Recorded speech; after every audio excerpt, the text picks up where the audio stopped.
and a guitar. I had to flip that in Photoshop. All right.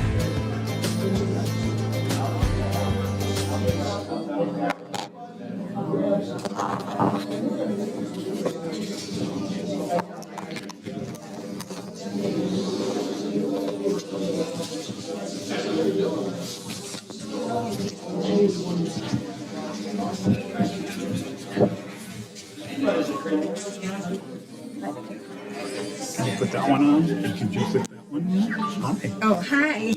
How you doing? Put that in. Are you flooding it all down there? No. Well, don't forget, we're at 27 feet. Yeah, he's in the sky. So where, Hi. where does this go? Put it on your shirt. Nancy Not Johnson says hi. No, no, down here. She's in Denver. Yeah, Here? yeah, close to your button. Yeah, Close to which button? just top button. Close to the Wife here today? like right in Okay, here. is this a clip? Yeah, Okay. that's a clip. You got it? There you go. It'll be much easier. If I had a, there you go, hi. We'll talk about that later. Okay, yeah, It's a conversation I need to have with as many people as I can. absolutely, I'm happy to.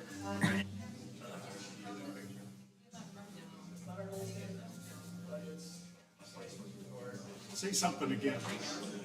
Say something again. How's that?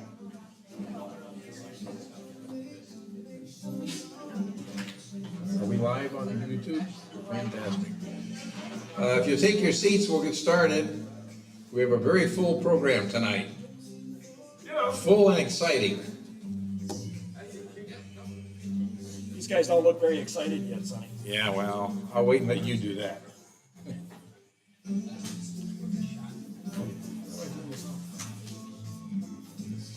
Good evening and welcome.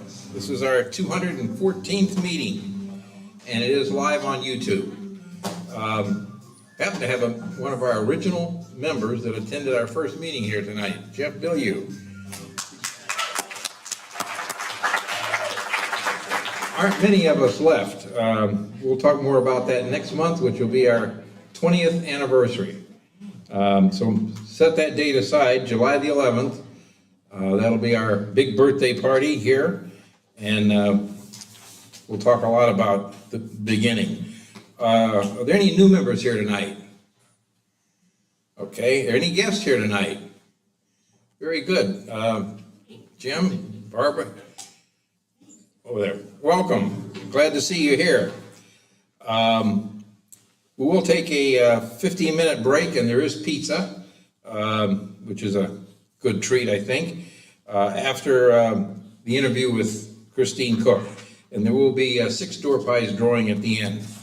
So without further ado, I will turn this over to Marcel.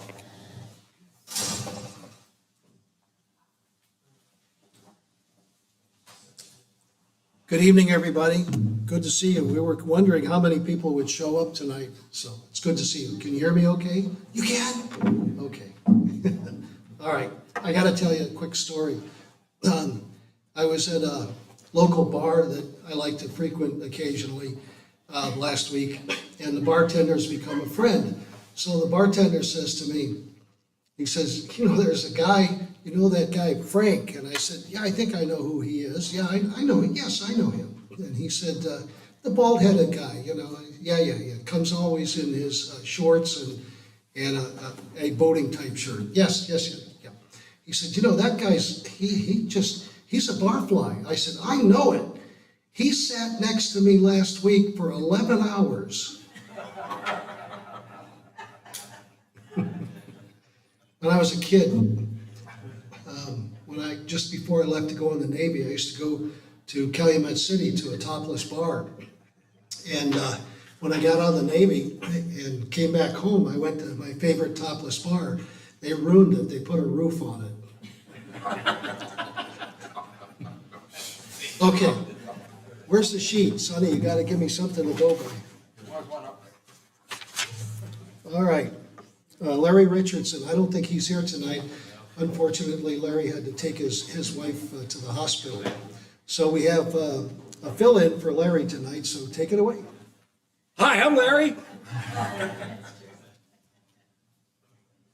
I'm hoping to hear from Larry before the night's out so we can know that his wife is doing okay. How many of you went on this outing? Oh, a couple, 3, 4, 5, 6, good, okay. We're gonna, hey, come on. No, not gonna do it, huh? Isn't technology wonderful? When it works. Yeah, when it works. Let's try a new battery in there, Sonny. Meanwhile, nope, I'm gonna do that. I'm gonna do this. Vamp till ready, right?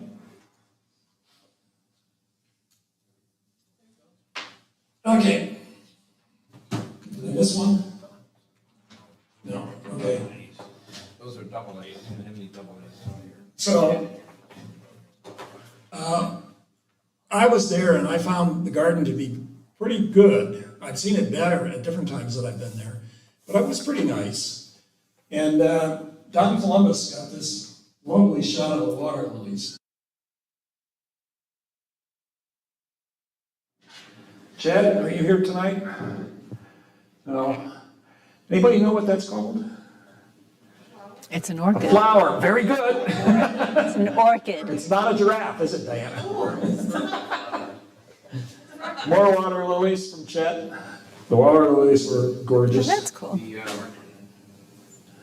The light's working, the pointer, but It won't advance the slides.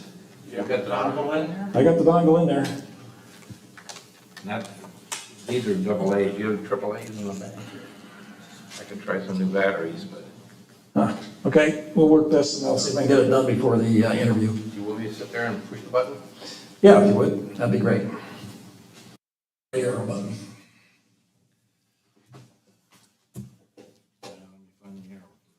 Right, bottom, right, no, down. Right here. There we go.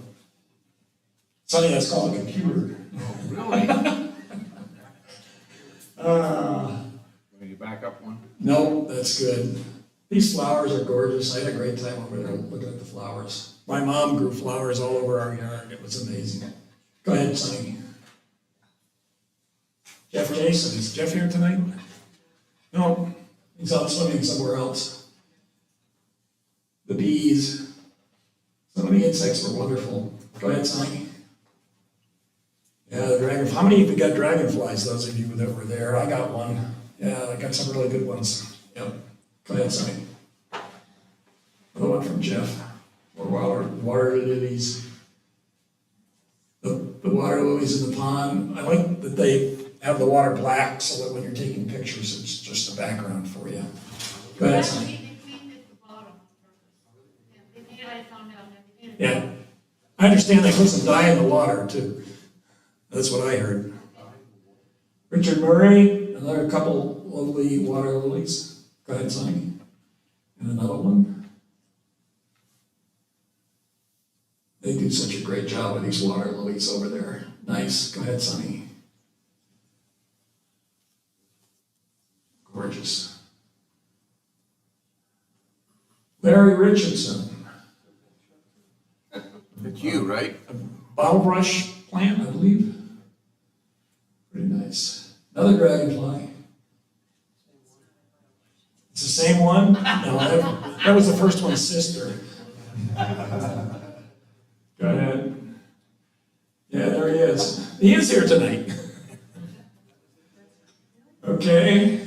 Caitlin, Yeah. I think if they put dye in the water, would the flowers absorb the dye and turn different colors?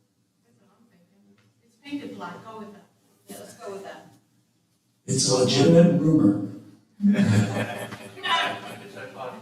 Martin, are you here tonight? Yeah. Yep. How did your macro lens work okay in the long run? Sorry, what? Did your macro lens work okay? I didn't use them. Didn't use it, okay. Mine died. It doesn't work, it never worked okay. I had to take it off. What is that, Martin? Do you know? A torch orchid. I mean, a torch ginger. Ginger, okay. Torch ginger. Nice. Or water lilies, they were gorgeous. Yep. There's Martin. That's Larry.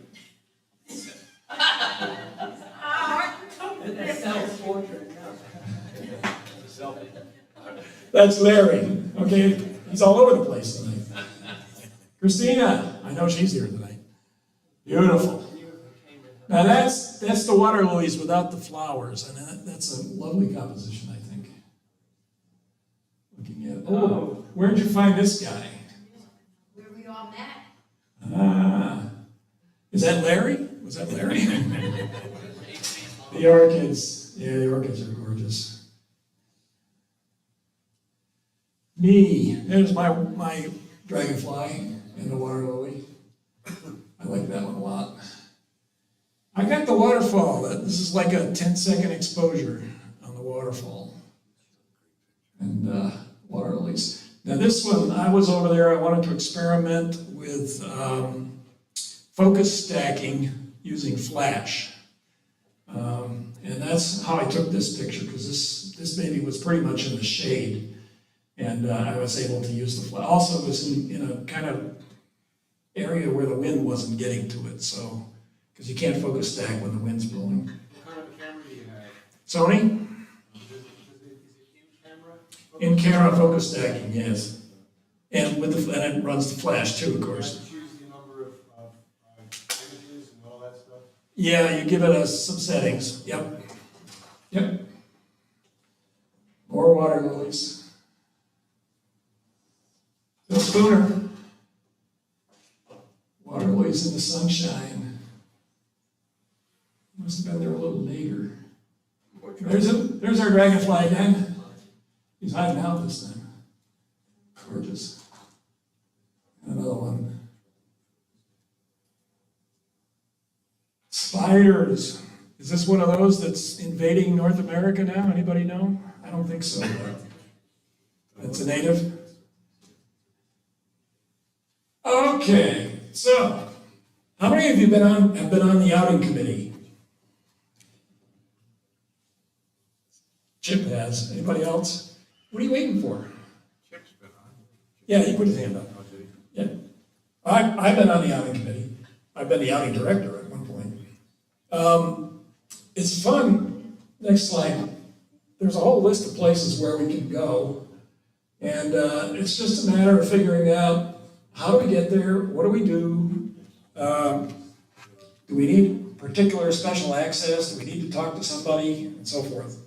This outing that we're going on next week at the Naples Players, I've been working on that for 6 months with them. And mostly the problem has been that they're just finishing up their construction on their $22 million renovation. So they didn't have time to let us in or talk to me even. So we're getting into the new theater before the first show even opens. I think that's great. Okay, questions? No, but if we don't go on the activity, but if we've been there, we have pictures. Can we send them to you? Are the pictures legal? I mean, legal? No, I have pictures I took at like the alligator, At where? alligator farm. Oh, And I have, you wanna run an outing without going on an outing? Is that what you're saying? yeah. Well, you might as well, if you've been there, you might as well send you the picture. Right? That's fine, if we have an outing in that location, sure. Yeah. Yeah, Because I could have sent you, I've been to the gardens a few times this couple months. yeah, yeah. You could have sent them in for this, sure, yeah. In fact, the outings that I ran were during COVID, so they were pretty much virtual outings. You had to go on your own and send me your pictures. Okay, Marcel. That one works. Okay, good. Thanks, Don. This is the one we need to put. You may have noticed that we've been encouraging members to come by providing some food, some treats and so forth, and different things that we've been doing. And if you noticed a pinprick when you sat down in your chairs tonight, we're testing your cholesterol. You'll get your reports after the meeting tonight. Thank you. Okay, Yes. interviews with Christine Cook, I guess is next. Not yet? You're up again? I'm up again. Oh, okay, I saw your name and I thought you, okay, all right. This is the Dale and Stacy show tonight.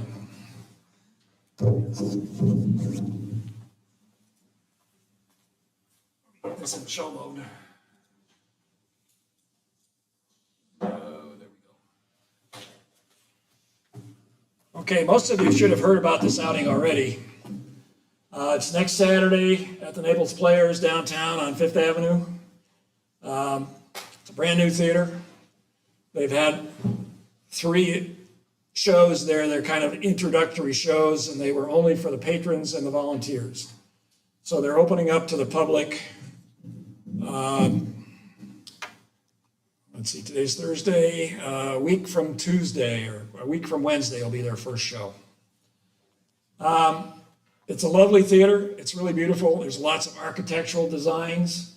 The opportunity to shoot in here is the ambience of the place, the features, the architectural features, how it's put together, the architecture of the building itself. We can have access to most of the building. There's 3 floors. It's not entirely done yet, so there's some places we can't go just because we can't get in there yet. There's still cranes and business and stuff going on in there.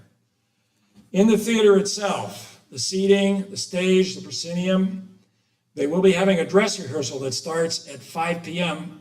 on Saturday, and we can stay through the dress rehearsal and shoot from the chairs in the hall or in the balcony or up in front of the stage and backstage, but in limited numbers, and you have to be taken back by an assistant director. So it's going to be a fun outing, I think, if you haven't done any of that. You got the people you can shoot. There won't be people like these were volunteers that were in training in this picture, but you can use each other to set up for sitting or whatever if you want to take pictures of people in location. So I think it's going to be a lot of fun.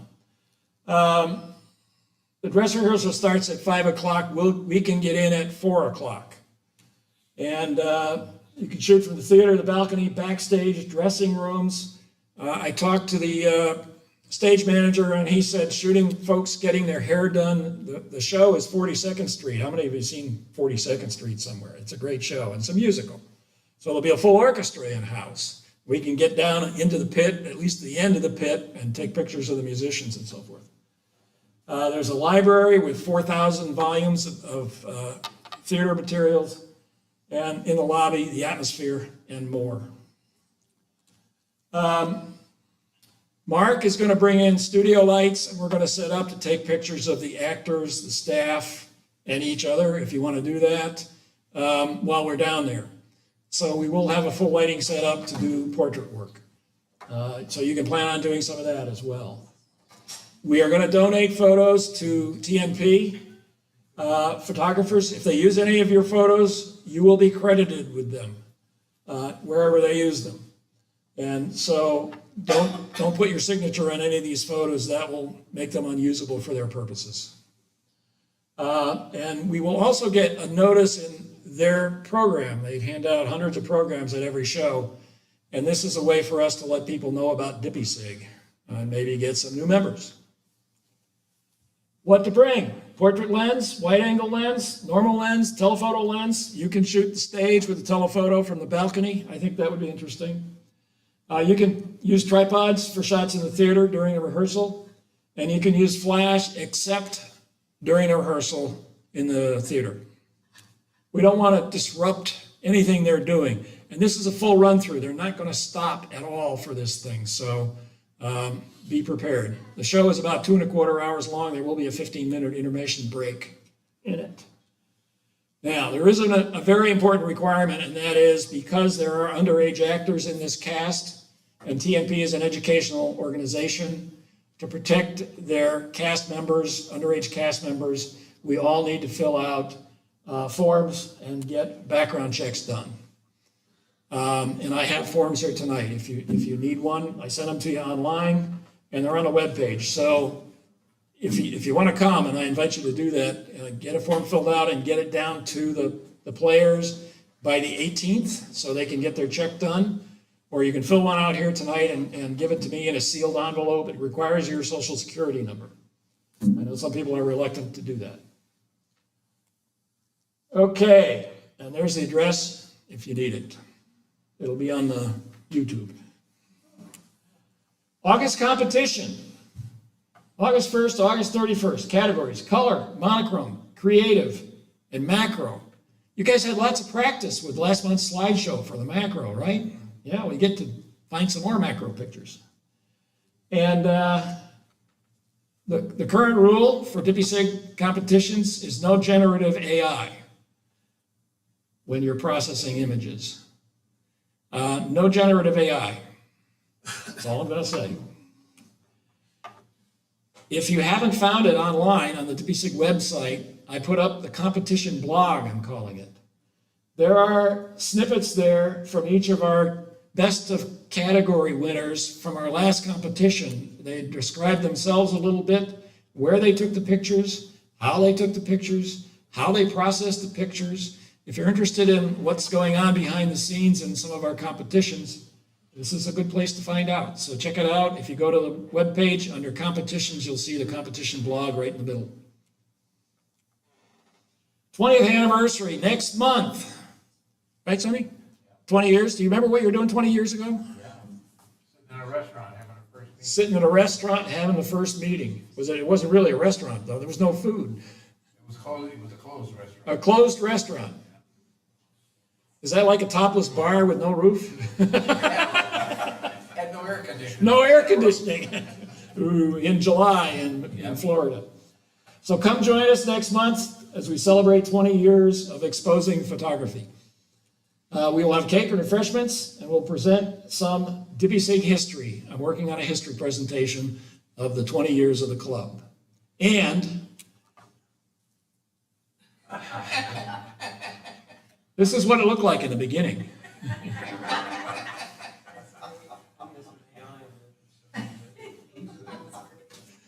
Okay, I'm done. I'm done with that part, Marcel. But I'm going to hold the clicker because I'm going on to the next part. You may not be aware, but those three fellas and that gal, they're still members. Okay, Christine, you're up. No, it's not. She's not? I'm up again. Larry's up. Oh, is Larry up now? Again? Okay, Larry, You you're got my up. program. Yes, Larry and Christine are up. Come on up, Christine.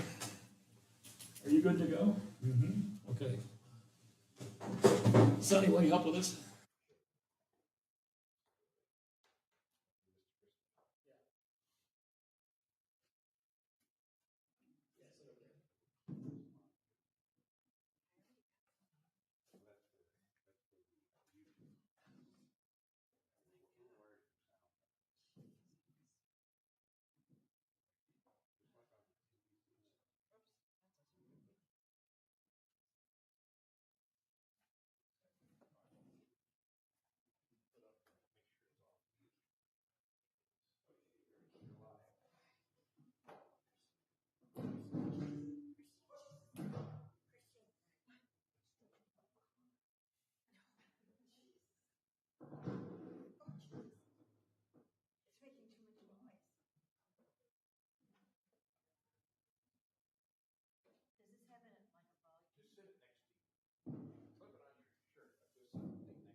Audio is a problem.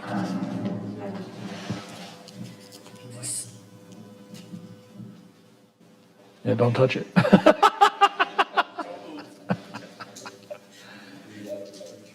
Are you ready, Sonny? Sonny, would you let us know when 2 hours is up? Christine, welcome.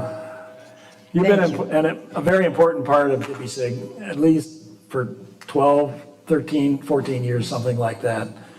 And you've been one of my mentors in this club. And so I appreciate the work you've done that's fallen on me and helped me become a better photographer. It really makes a difference to me. A lot of people in this club do that, but you probably have done it the most. Just because of the work you've done with Women's Workshop and with the critique sessions. So it's really good. Now, we want to know about you tonight. And there's a lot of people that came here out in the rain in the nasty weather to see what you had to say, because they want to be mentored too. So you do lots of different kinds of photography. How come you get drawn off away from any one thing? What is it that keeps you looking at different things all the time? I'm afraid to talk. You can talk. If this is okay? Yeah. How's this? They can hear you. Okay, good. Well, yeah, that's my signature, isn't it? It really defines me as a photographer. I'm not settled on one type of photography. I love them all. And I think that the thing that all the genres have in common, or what I look for across all genres, is emotion, feeling, the feeling of a scene, or the feeling that people give, or the feeling that animals give. Can the lights go down on this? Why is that buzzing? Turn the gain down a little bit, Sonny.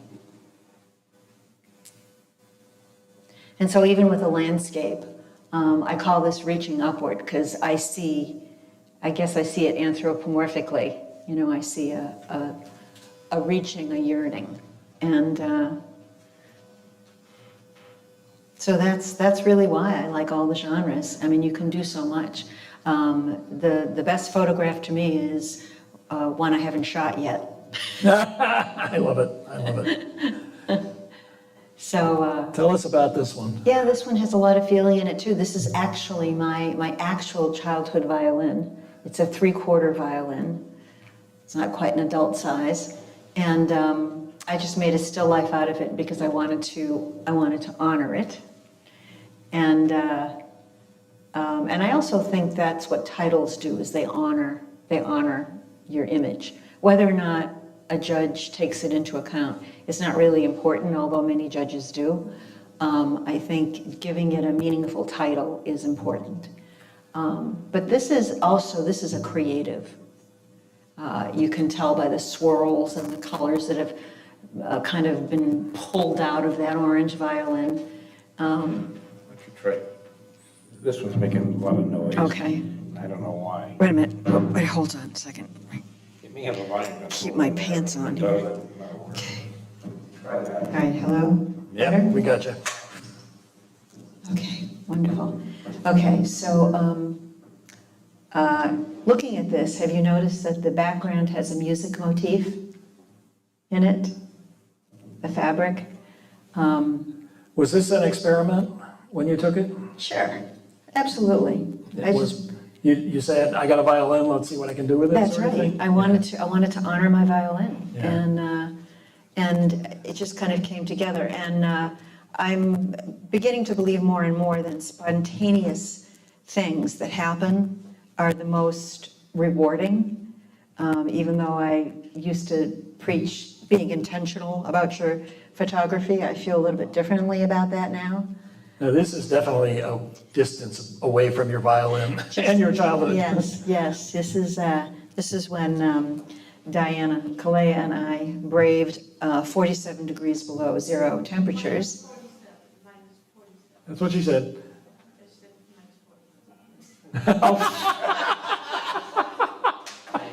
You don't want to lose those 7 You're degrees. getting critique from the audience on your presentation. Yeah, it was bad. It was freezing damn cold. And the first thing I did upon getting out of the truck was I fell in the snow. So And what I did it take to get the picture?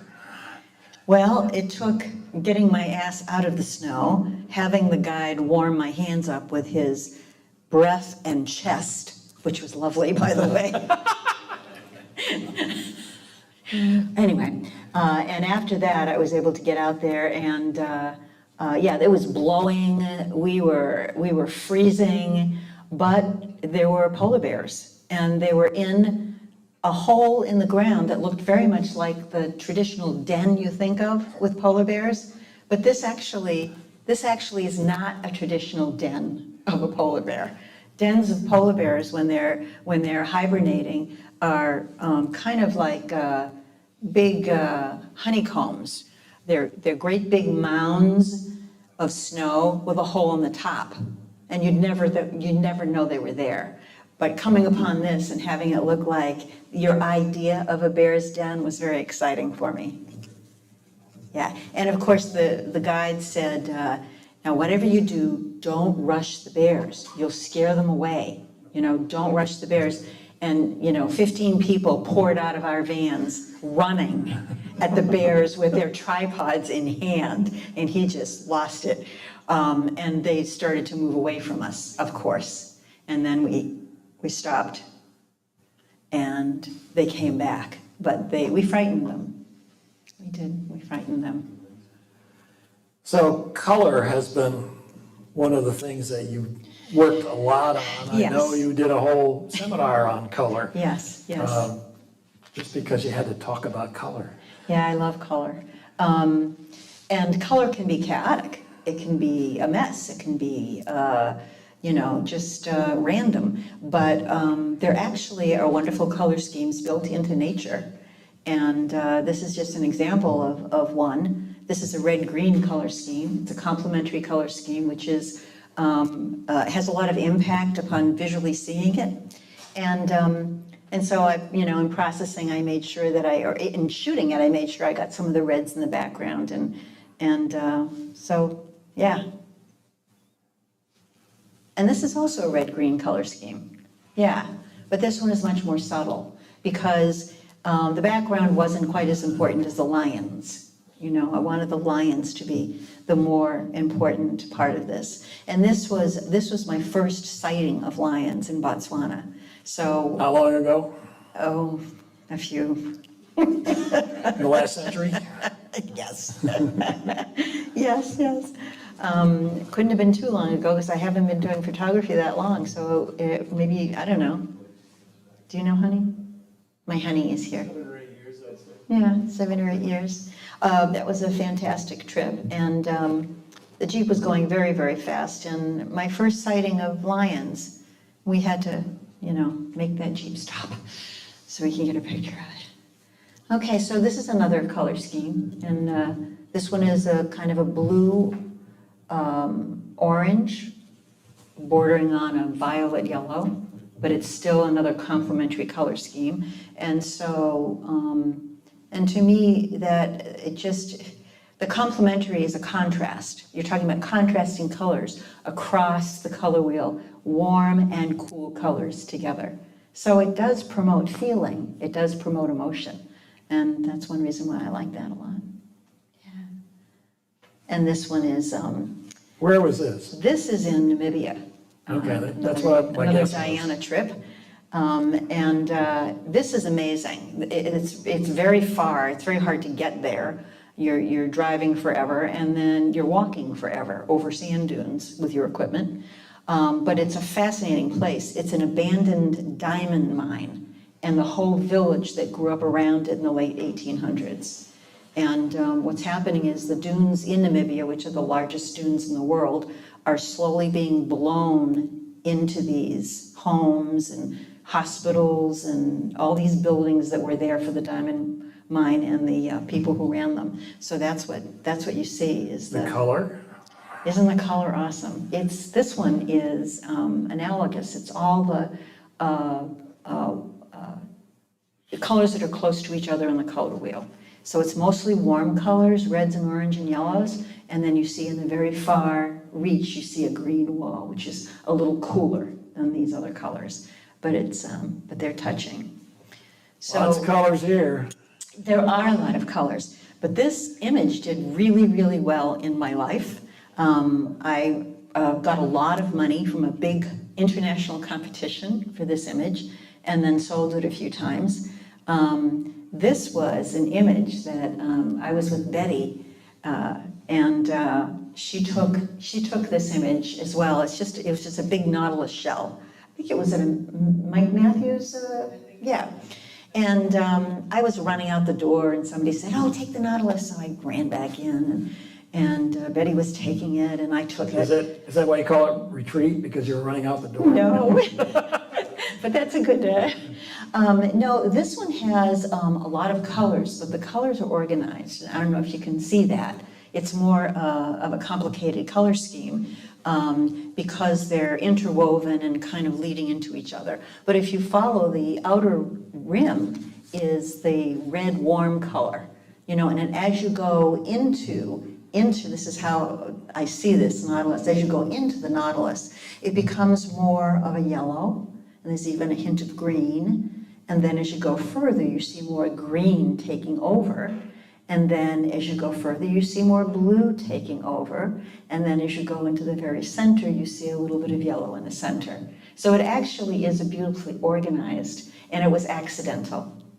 This is one of those, just, I was playing with color, and I think it was in topaz, but I can't remember. It could have been anything. They say luck is when preparation meets opportunity. so That's right. Apparently you had a lot of luck. That's right. Well, I believe that's that spontaneous feeling again, you know, just coming upon something, Yeah. playing and dabbling and coming upon. But you had a camera. I did. I did. So if you take away the color, you're left with no color. But you've done a lot of work in black and white as well. Yes. What do you think about that? Anything else go wrong tonight? Hey, if you haven't quieted your cell phone, now's a good time. Shush.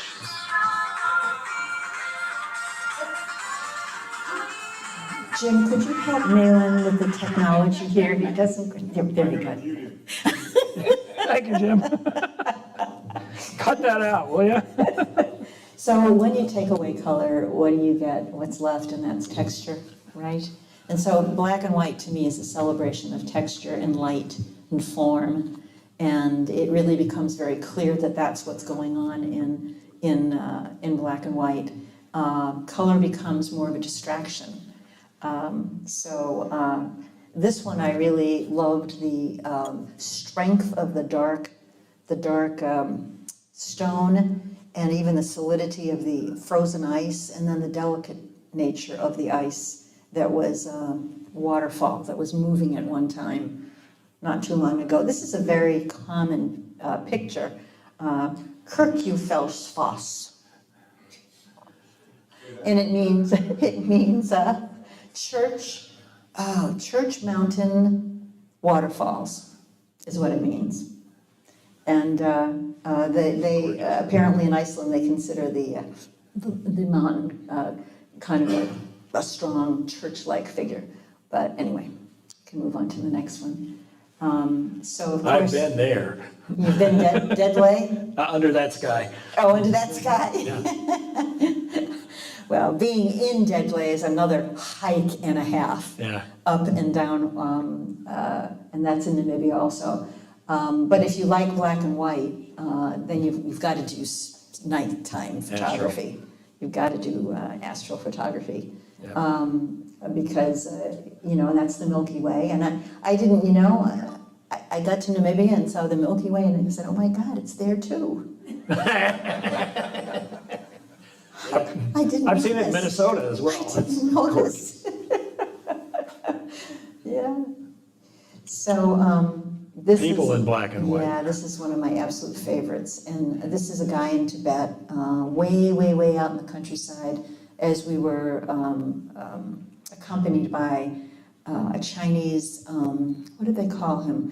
They called him a tour guide, but he was actually from the Chinese government who was kind of monitoring our behavior in Tibet.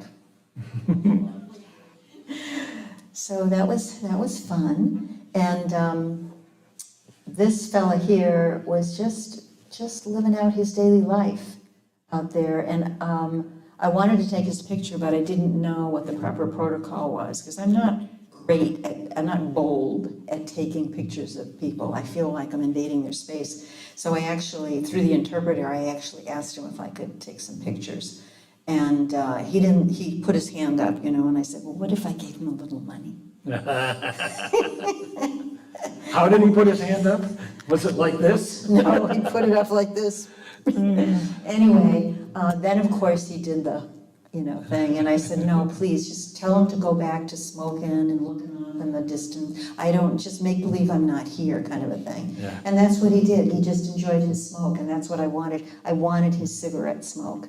He was a kind that would do exactly what he's doing there. He would take a puff and let it kind of circulate around and move around his head. I just love that kind of smoker. That's a whole different layer of texture in that image. I isn't know, it is, it's great. He was just, and his face was so craggy. And then this is a softer representation of texture. This was taken at Big Cypress. We were staying at Clyde Butcher's place, which is quite an experience, to rent his cabin where he used to live and roam around that area. It's really beautiful. So creative is what I would say about you if somebody asked me. How did you get your creativity for photography? Where did it come from? What's the source of Well, that? move to the next image. I think that's gonna, yeah.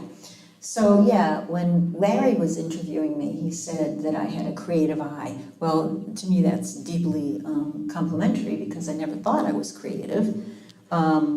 But he said, no, even when you take things that aren't creative, they look very different than, and this one is a piece of ice that's this big, just a few inches big. And I used a wide angle lens. I was down in the freezing cold water in Iceland with my camera equipment. That tripod is now deceased. And it was flat down on the beach. And used, slow motion. This is what wide angle can do, which is absolutely amazing. It was this big. When you say slow motion, you mean long exposure? I mean long exposure, yeah. Okay. And it looks like a nice piece of glass, in there.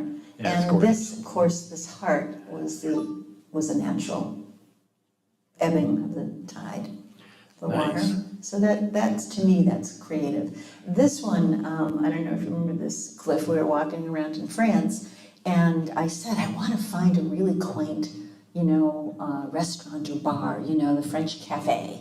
We were in Lyon. And I found one. I said, oh, there it is. And Cliff said, where? I don't see anything quaint about that.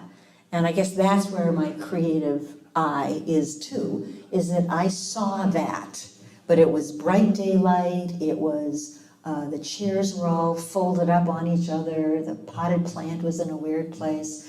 It didn't look anything special, but then we waited till the light went down. And right before they opened, so they set it all up, they opened up the chairs and the tables, they set it up, and they put the lights on, which is what I wanted. And before anybody came, I took this picture, and that's what I wanted. So this was pretty intentional, but I did see something up here. I saw something. You had a vision, before it even I appeared, did. you had a vision for I what it had a might vision. be. Yes. So where does that come from? Well, I think it comes from childhood. I think it comes from, Did you look at a lot of pictures? Like, I looked at the Time Life photography series when I was a yes, kid. National Geographic, I was a National big- Geographic, Oh, yeah. So yes, It's yes. an experience of being trained and looking at Yes. pictures, I think. Yes, it Yeah. is, it Okay. is. Yeah, it is. But also having a vivid imagination. Yes. And you can develop your imagination, My imagination probably came from being so deprived. Because we were very poor. We lived in a rich community, but we were very, very poor. So I saw what everybody else got from their middle-class family, and I didn't, So I wanted to take ballet, and I wanted to be a pirate, and I wanted all these things, but I couldn't have them. But my parents found a way. My mother one year gave me a pair of dirty old ballerina slippers that came from God knows where. They were stinky and everything. And I couldn't wear them because they were too big, but they were just her way of saying you can have ballet in your life. And that begins your whole mind, creating a world that you can't really have. Did you see the color assembling here? Is that what you were seeing? This one here? Yeah. I didn't see the color. What I saw, we were in Lucca, and what I saw, it was pouring rain. We were on like a third floor, and the steps were ancient steps. Ancient, this is one of the oldest cities in the world, in Italy. And the stairs had this divot in the middle, you know, where it had been worn. And it was pouring rain, so that all the stairs were slick with water. I slid down those stairs with my tripod, broke the tripod, that was another tripod that was deceased, broke my tripod, got out on the seat and I got out on the street and I said, damn it, I'm gonna get a picture. I did see a bunch of umbrellas as well. That's all I saw was a bunch of umbrellas. I said, that's a beautiful, I love that, I love that. And so I tried to set up and I missed them. I wanted them coming at me, I missed them. And I cursed and other things. And I just turned around and said, well, I'm here, I'm gonna take the damn picture. And I took it, and then I saw it in the camera. And I was like, that's the picture I want. I want them going away. I don't want to see their faces. I want to see this arrangement. And also, they came from a large square into a tiny little street with these antique buildings. So it was happenstance, I guess, again. It was just spontaneity. It's beautiful. More skies. Yeah, starry, starry night. Now, And you could this- have gone to North Florida to see Aurora here a week or so ago. I know, I know. It's pretty It was amazing. everywhere. It's pretty amazing. Yeah, that was a dream. I always wanted to see Aurora. And when we went to see the polar bears, we came home from that first day where I fell into the snow and my hands were frostbit and I was cranky and tired and freezing and chilled. And you run in the cabin, you take off all your layers because you have to be layered up to withstand that cold. And I'm getting my glass of wine and somebody says, Aurora. Shit.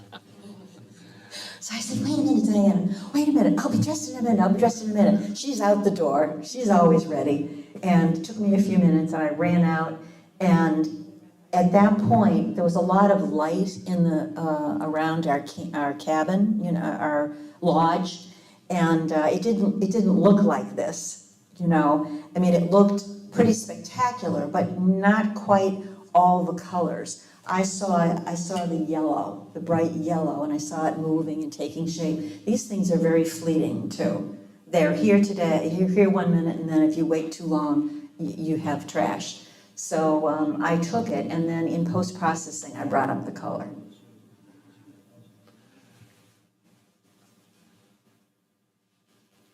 Okay. Creating. We talked about Right. creating. Where's Right. creating come from? Yeah. The creating Dancing in the Rain, what's the rest of your creative process? How do you do your creative images that everybody likes in the creative It competition? takes technique. So I look at them and I say, well, that's amazing, but I could never do that. How do you do it? Well, you could because you're kind of a geek. And, No. and people who have the technical expertise really have an advantage. The problem is usually the people who have the technical expertise are not necessarily the people who say things in their mind like I do. So I had to learn it. And one of the things that really forced the issue is Artist Naples asked me to teach a class. And the class they wanted me to teach they wanted me to teach an artistic class. So I told them I could teach a class in creativity, but I didn't know a whole lot about it then. But I had a year. So I had a year to learn. And I took us off. Maybe you need clicking more. Yeah, there we go. And There's more. I studied the vast extent of creativity at the time, and really that brought me to composites. So taking elements that you've taken pictures of elsewhere, or you've created, and putting them together, and then you can go to the next slide. Oh, yes, I took the moon too. And then I put that together into this.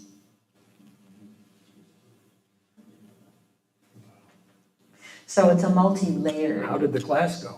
image. Oh, it was, The class was really fantastic, but I had very few students. It turns out this was so far advanced for people. They thought that you could just push buttons, make twirls, yeah. And that kind of thing. And That's what geeks do. that's what geeks do, I guess. So tell us about this one. There's a lot of creativity in this one. Yes, too, right? Amarantine. Enya sings this wonderful song called Amarantine. And it always had me very starry-eyed and misty when I heard the song. And then I took this model with, I can't remember her name now, the redhead who does portraits and models. And she was at the conference. Not thinking of her name. Anyway, she does a lot of shoots with people. And she had this model, and she's stunning, Very often you go on shoots and there are models, but they're not stunning, And she was absolutely gorgeous. So I wanted to do something with that face. Very young, first time she ever modeled. And I wanted to do something creative. So, everything about it is something I made or took and kind of forced into something else, like nature's hat. I saw her as kind of Mother Earth. So I think you've already answered the next question. You like to teach. Teaching is something you enjoy doing quite a bit, or you have. Yes. And you said to Larry, which I'll repeat here, since I have Larry's notes, as a teacher, you learn. Yes. Yes. So who was it that asked you to teach this class? Artist Naples. Would you ask them to ask me to teach a class so I can learn? Well, I've taught at Naples Botanical Garden. In fact, did you take a class of it? Yeah. People in DPPI-SIG have taken. So tell me more about how you learn when you're teaching. Well, in order to teach, you really have to, I think, Sonny, you can verify or not, you have to know a subject really deeply, in order to be a good teacher. You're not going to teach it all. You can't. You don't have time to teach it all. I mean, look at how long it took you to learn everything that you're going to teach, right?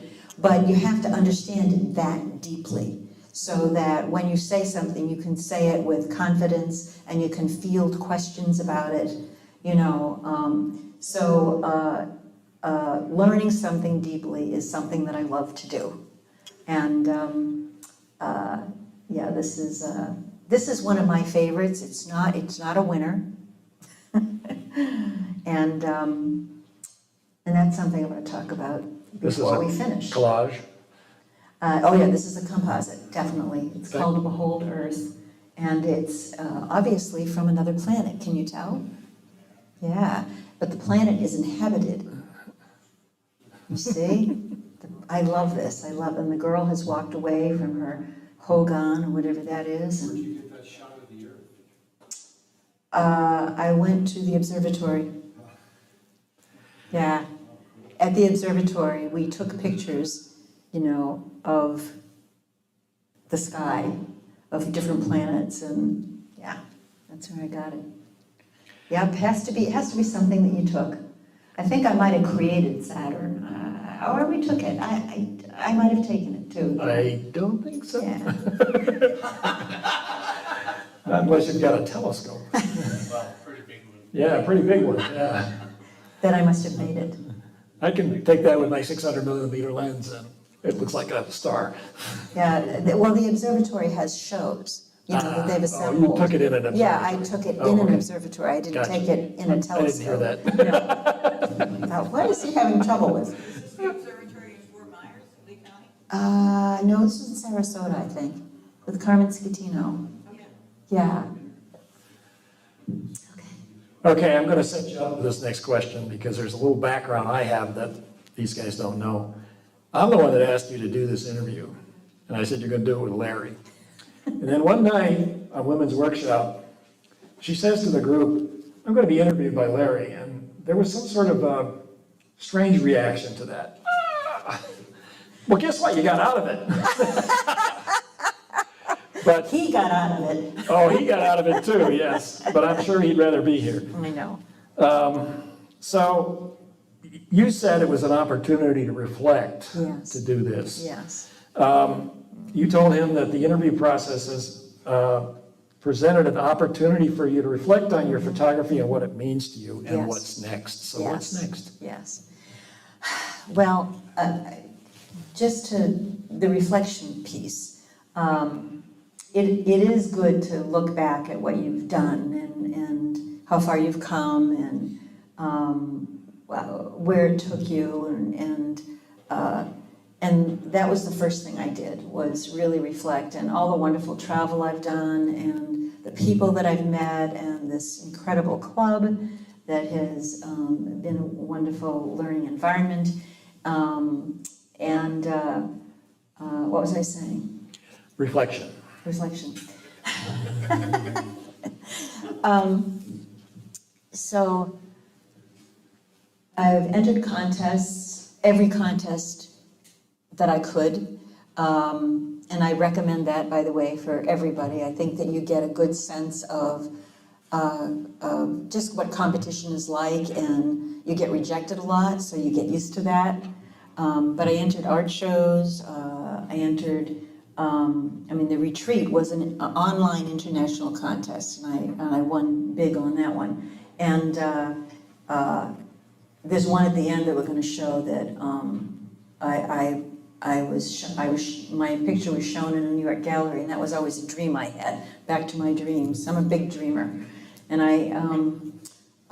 so I did a lot. I did a lot of different things, and I taught a lot of classes, and I did a lot with DPPI-SIG. I did a lot with F3C, and developed the judges training, et cetera, et cetera. I was like, it became like work. And there were times in the early days too where my husband would say, "Why did you pick this up? You seem to be stressed all the time." Because I'd go out on a shoot and I wouldn't have the right equipment, or I didn't know what I was doing, and that kind of it can be very stressful for me to do, even though I love it and all that I've been exposed to. But there's other parts of my life, and I'm paying more attention to those now.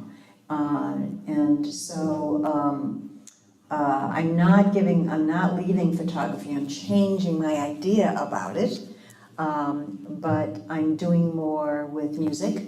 It's another artistic part of my life that I'm really doing a lot of singing out. I have a ukulele partner, and we sing and we play ukulele all different periods of time. We do that all over Naples. And I also wanted more time with my husband and my friends. And the other big area is, I don't know if you've noticed this, but as you get older, things seem to just fall apart, and you didn't do anything to promote it, to provoke it. And it's just, everything goes, the joints go, and then arthritis, and then your heart. It's just one thing after another. So I spend a whole lot of my time right now on maintenance. That's really a lot of time with a personal trainer and a number of other creative endeavors, and walking and Feldenkrais. I don't know if you've ever heard of that, but it's another movement format, yoga. So that's really what I want. That's what I'm doing with my time, is I'm spending more time on those areas. You're paying attention to yourself. I am. So I have a corollary here, which may or may not apply to you, but let me try it out. My goal was to come up with and have published a magazine cover. And I achieved that. In order to achieve it, I had to write the article that was going in the magazine because they wouldn't take just the cover, which I did, and they published it. Could you say for you that part of the reason that you've been so involved in competitions, both with F3C and DPPI-SIG, is because you wanted to have quality competitions so you could enter them, and everybody else could enter them as well? Would you say that's kind of like a driving force to make things work? Absolutely. So guys, you want to get better at competitions? We have a competition directorship open in DPPI-SIG. Talk to me afterwards. Absolutely. A little plug there. Yeah. Yeah. Well, you learn a lot. You learn a lot too. Yeah. Running a competition. Yep. So you got more to say about these? Not really, these are, this was one of my favorite outings, and I went twice with George and Patty Walsh in Arizona, and I'm going again with them to shoot grizzlies in August, and so. Where do you find birds? I know, I don't even have any birds in here, it's funny. So this was another wonderful experience I had with at Rookery Bay. The last year that Clyde Butcher judged the Rookery Bay competition, he chose my bird. It was third place, but I was so tickled pink with that because the first two were landscapes, and that's, of course, his specialty. But I didn't, I put them in not thinking he would even look at them, but he chose my bird as third place. So, but this was probably one of the pictures that made me a basket case. I decided that I was going to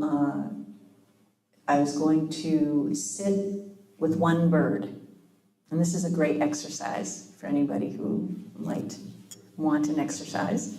I was going to sit with one bird and not jump all over the place. Like the alligator farm, there's so many birds. I mean, it's hard to focus. Well, this is where I took it, but I took him on a side place, and I sat with him for like 2 hours.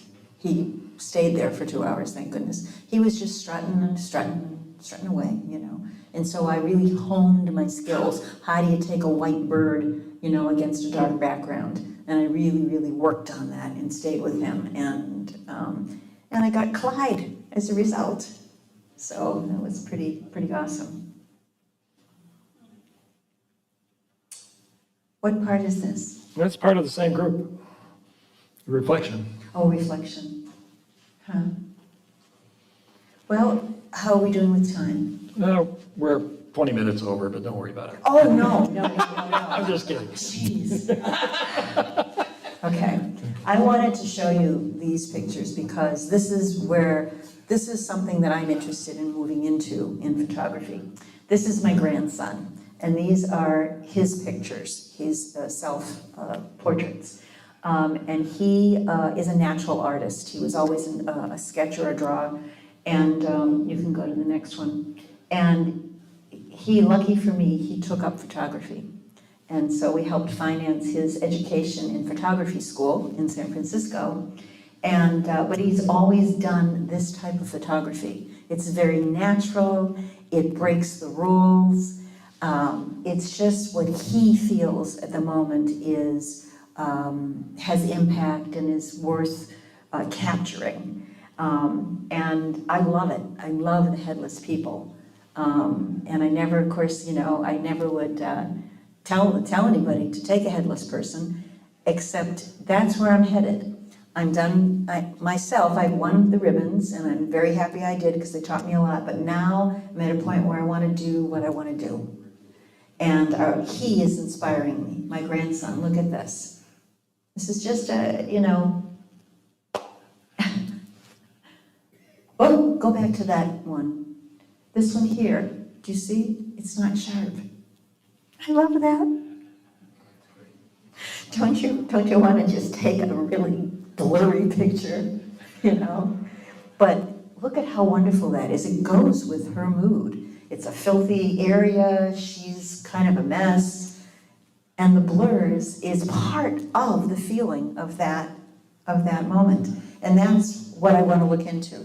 And so I brought this book with me, and you can take a look at it. It is from the show, The Power of Photography. And I know that some people attended that show at Naples Art. I was there. It was amazing. It was amazing. It was all black and white. And it was just somebody's collection. And he had bits and pieces of a lot of famous people, but they were unknown works of art for the most part. He had a couple that weren't. But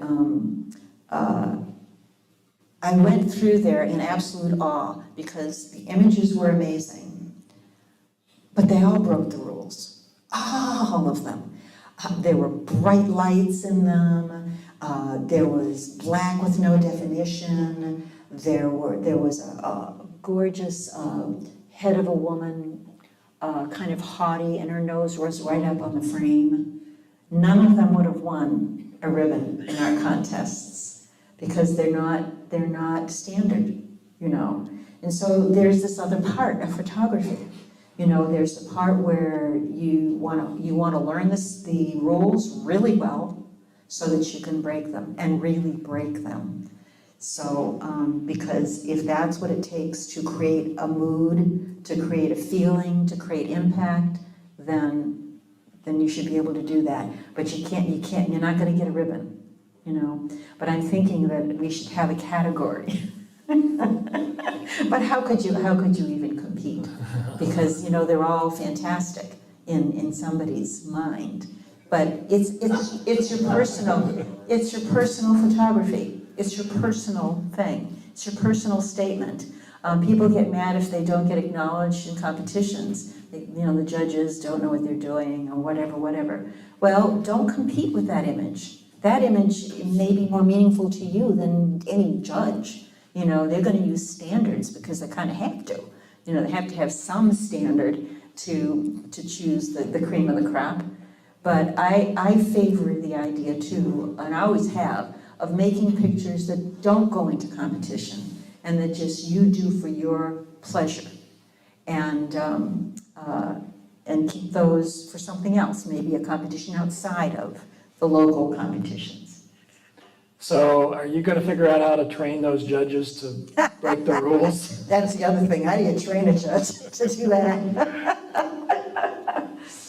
Okay, so I've always had this wanting to break the rules kind of feeling, but I snuck it in because I wanted to win more.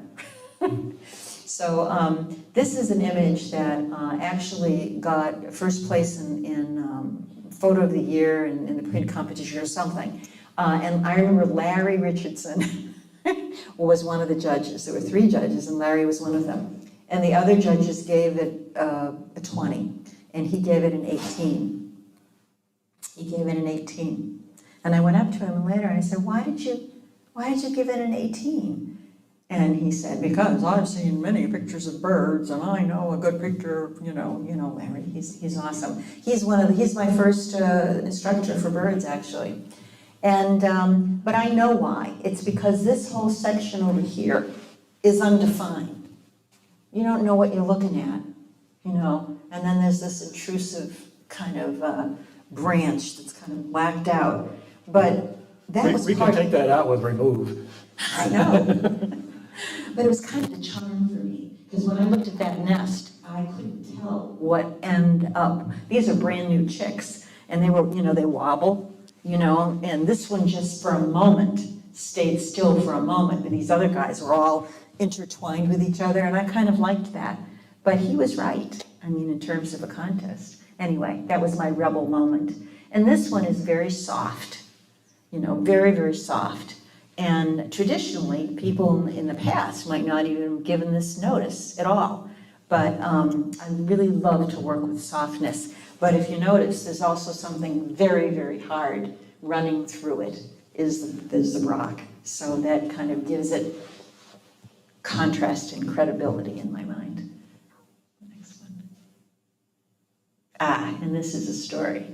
Out with Tennessee, in Fort Myers taking pictures, and she wasn't a practiced model. I prefer unseasoned models. And she was just a really sexy lady. And I set her up in front of backlighting. I wanted her backlit, is what I wanted. That was my goal.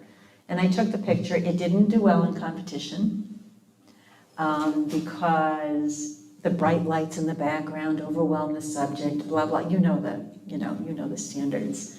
They distract your eye, they pull your eye, and that kind of thing. And so, click it again. So I redid it. Which one do you prefer? This one? Or that one? See, you're divided. You're really divided. This is the one I love. I love this one. Because to me, that's context, that's city. That's how it is. It's messy and this is beautiful. It shows her, but that's not really what I wanted. I wanted the street. Yeah, it tells more of a story. Yeah. So, yeah. Oh, and this is another rebellion of mine. This is a composite, and the criticism would be that you have this big bright thing right in the front, and why would you even want to go in the back, even though you have a line, bringing you back. It's unbalanced, you should have some real darkness in it somewhere. There's lots of things I could say about it myself, let alone other people criticizing it. But this is what I wanted. This is what I wanted. I wanted a feeling of being, a distance away from that, whatever it is, monastery, whatever it is, in a garden with magnolias. And the magnolias, the sun, the moon was shining on the magnolia, and it was just beautiful. And then in the background, there was the scene. This also didn't do very well in competition, maybe a yellow or something. But, so these are my early rebellions. Larry and I tend to take a lot of nature and wildlife photos, although I lean into all sorts of other things, macro and landscape and so forth, portraits and so forth. The next image, Larry says, is stunning. Tell us about this image. Yeah, Larry loved this. Well, this is Namibia at a waterhole, and it was an awesome experience in and of itself. There were 2 giraffes who came to the waterhole alone, and only one drank at a time. The other one was the lookout, because there were lions there, and rhinos and everything else at the waterhole. So it was a fantastic moment, and it was hard to do. It took a lot of technical practice and patience, but because I had the lights at way over here, and I was way over here, and we used I can't even tell you the equipment we used then, but you probably know. But the thing about this picture that I love is this is the picture that got me into the New York Gallery. And that was one of my dreams, was that I always said if I could get into a New York City gallery, I didn't care how that was going to happen. I would donate my pictures to a consignment shop. I didn't care how. You write the article, right? What? You write the article like I did for the cover. Yes. And instead, I entered this contest called NYCPA, I think it's called. It's, I don't remember why it's called that, but it's New York City, and I can't remember what it stands for. But anybody could enter them. It's a wonderful competition. It has themes like our themes. So, I mean, you've got pictures that could, and I did it just on a long shot,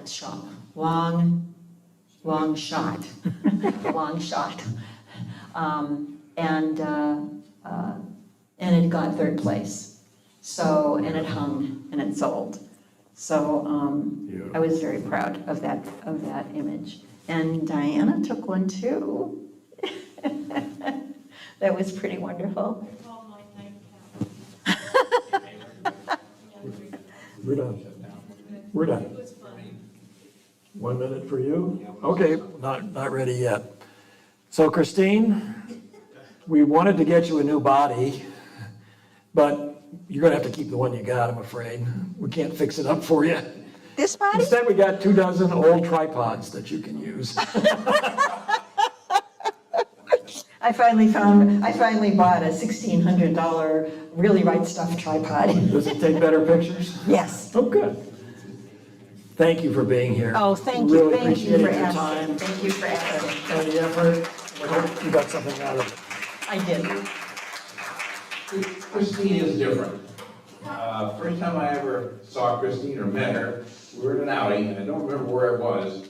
It may have been taking pictures of sunflowers, I don't remember, but we were in a field, and there were, I don't know, 15 or 20 of us there. Everybody's running around taking pictures, and I noticed this one lady who I'd never seen before at an outing or a club meeting was sitting on the ground, absolutely sitting on the ground, had a tripod down below taking a picture of one flower.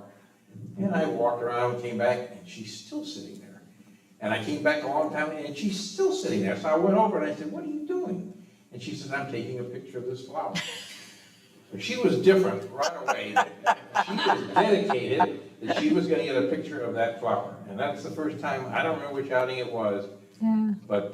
Those outings were, the outings are so wonderful. The outings are wonderful. Great experiences. Thanks. Well, that was fun. You were terrific. Yeah, thank you. Thank you, Christine. Enjoyed it very much. Okay, I guess is it break time? Yeah, break time. Take a break. I got it. Is it good? Was it? You said it was a fish for him.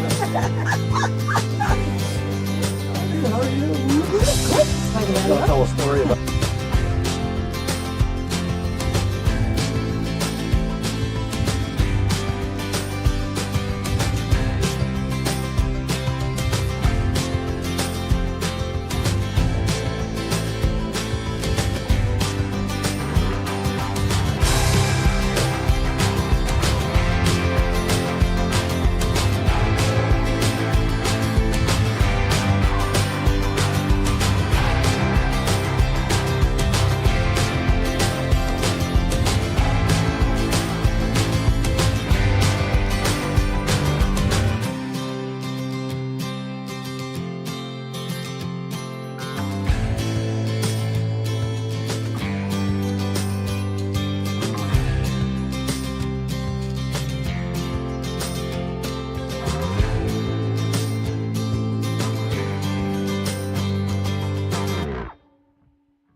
like cruises. He likes cruises. That's what he likes because that's his home.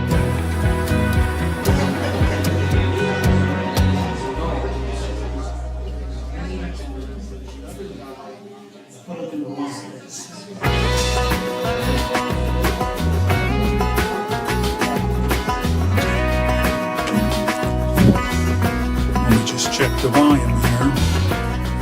Okay. You just need to hit 2 buttons.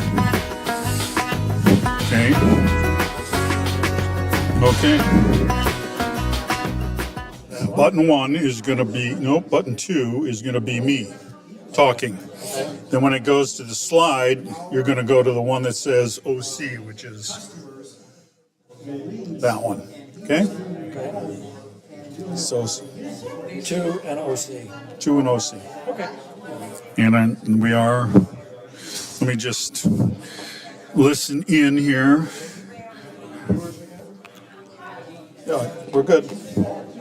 Okay. Information about the Thanksgiving run. Okay, yeah, I was early yet. Just started, just decided to go right now. I saw you, I thought of it. Yeah. Should we start? So they're just, they're not ready? doing much of anything right now. Emma, Come on. Good thing you didn't have me.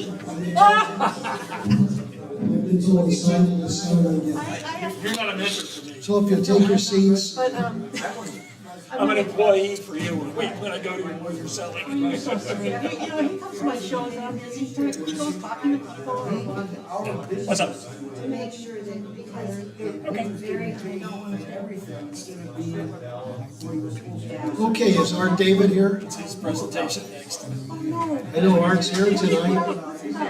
It's about giraffes in Africa. Really? Oh, I cannot say. Any others? All right. Time for Art David's presentation Welcome back. on the F3C competition.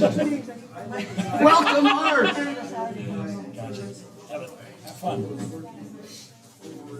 Are you on first? Are you on? No. Hmm? No, he's not on. You're on. Okay. We missed you earlier. It's not your turn. Oh, he's on after. No, it's me first. You need to, You ready? yeah.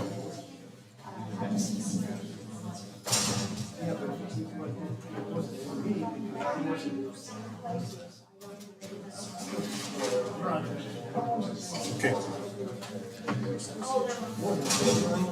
All right. Can we all sit down and we'll move along here?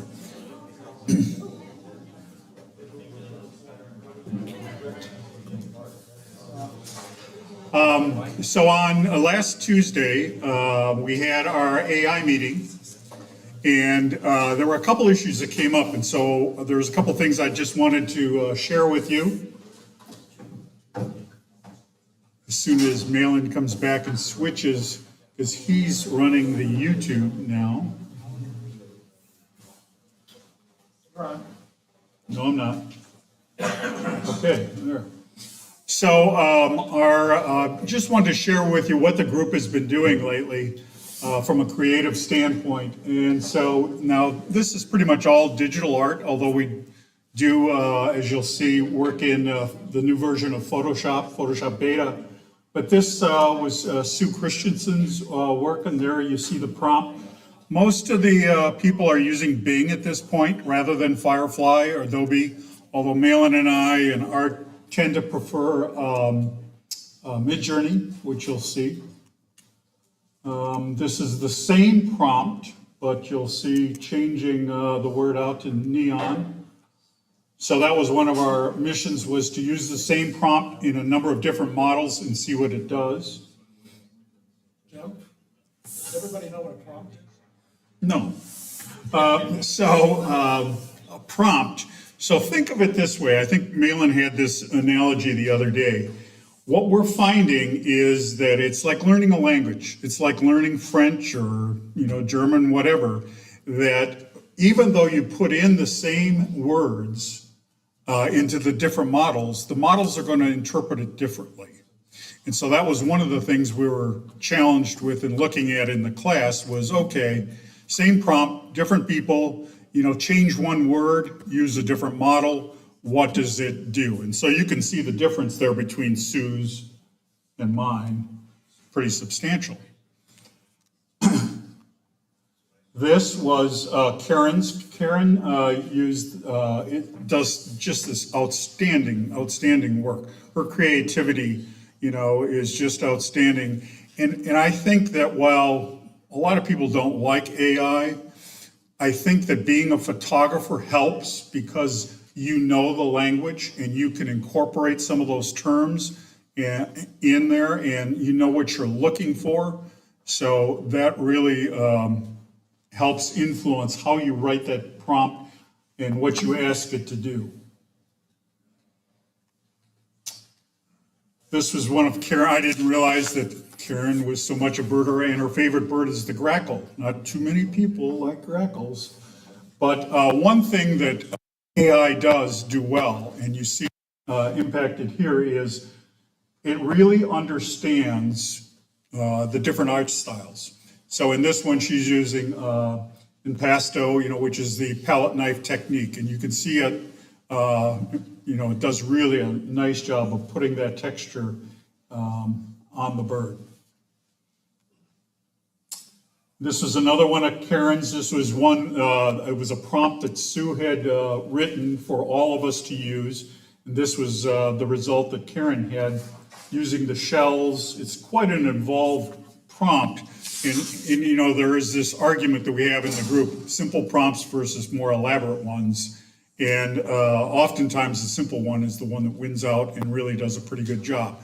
But oftentimes you do have to go through and run it a number of times to get what you want.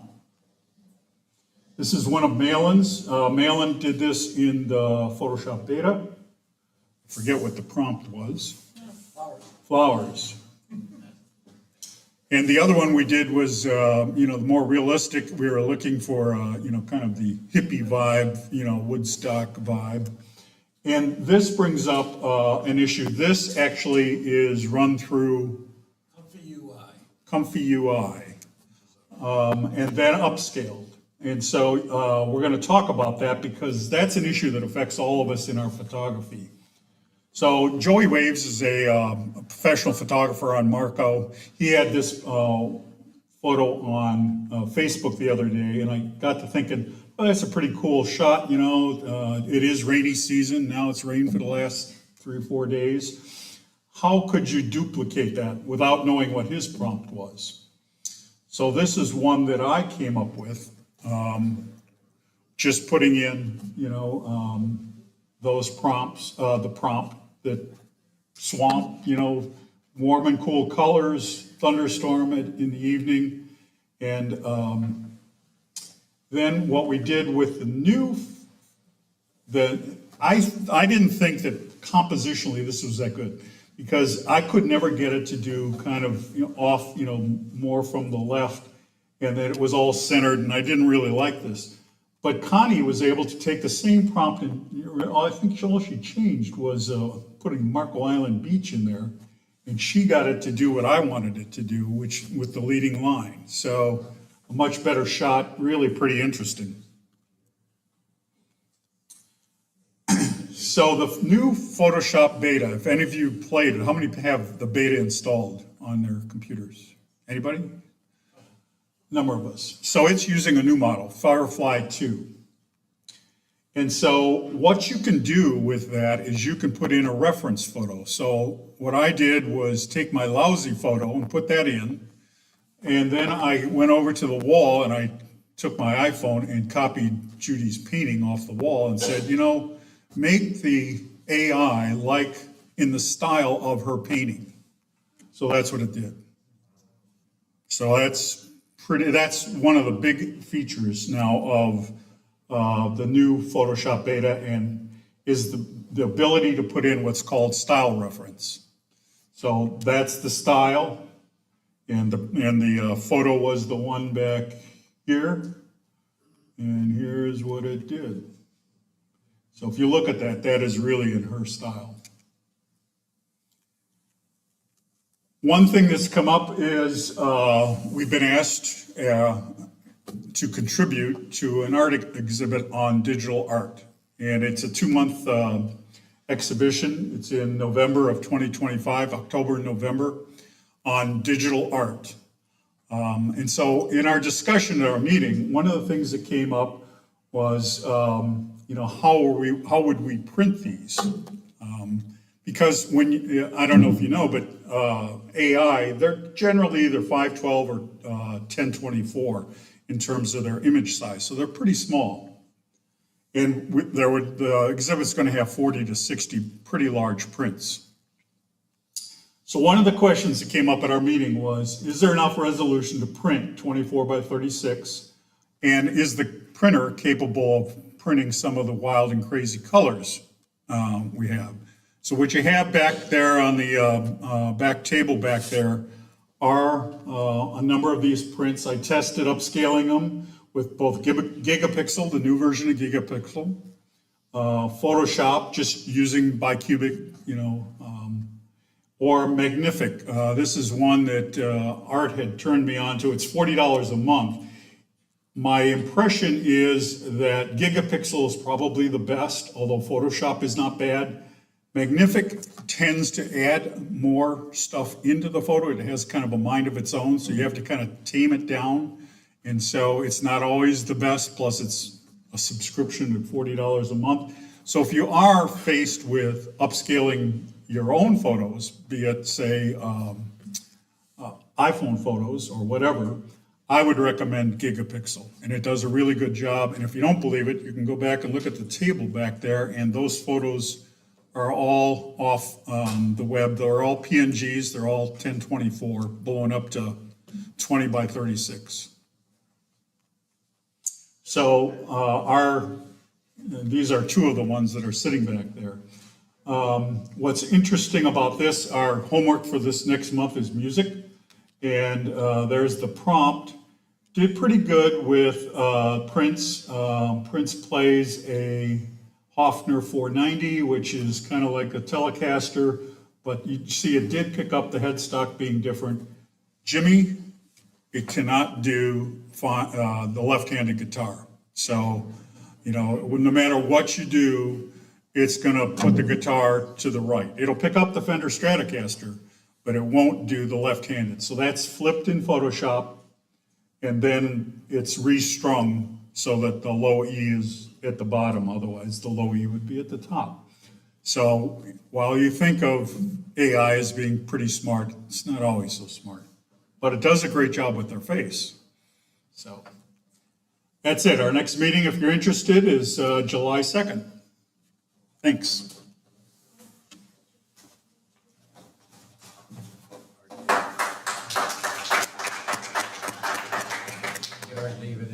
Yep. I think we've got our David now.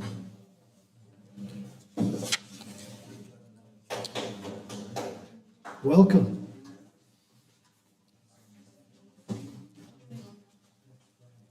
This will be relatively quick.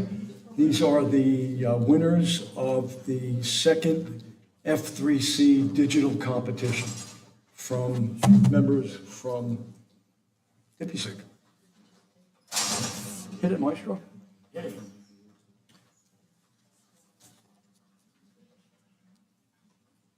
They're in alphabetical order by the name of the image, the title of the image, not by how well they score. No sound? Go ahead.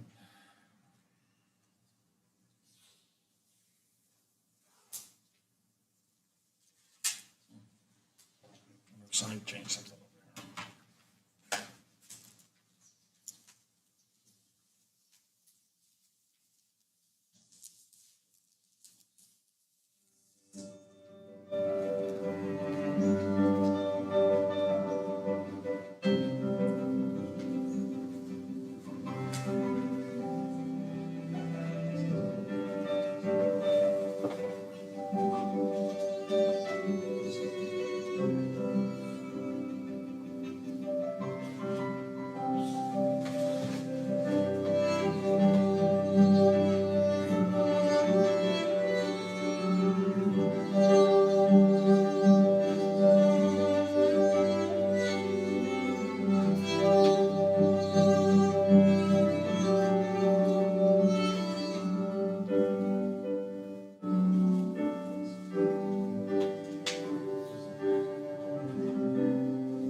January theme show, all looking forward to that. Is Mighty Macro. Sandy here? Are you here? No, he's not. I thought I saw him earlier. No? Okay, all right. He has an introduction. Okay, So, I am writing this message. With this presentation, I have produced videos for the DPM monthly meeting for the last 2 years. The experience has been both enjoyable and educational for me. Also, it has provided me an opportunity to spend some of my time in a useful activity. Over this period, we have made significant improvement in the quality of the show. A new projector thanks to the college. Software is working well thanks to Mullen, and we had fewer mistakes thanks to Betty. The contributors have been following the guidelines. It is just my policy to do something for a while, and then move on to something different. Therefore, this month is my last video for the monthly theme presentation. As you know, a number of technologies are becoming available that will transform audio-visual presentations to what we can only guess. The generative artificial intelligence, AI, will allow many ways to spice up the videos and make them more fun to watch. I leave this challenge to the new volunteer. Fortunately, Christina Skibicki has taken over the challenge. I wish her great success. Sandy Lavana.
forget before you leave tonight, you'll get your cholesterol readouts from sitting on your chairs.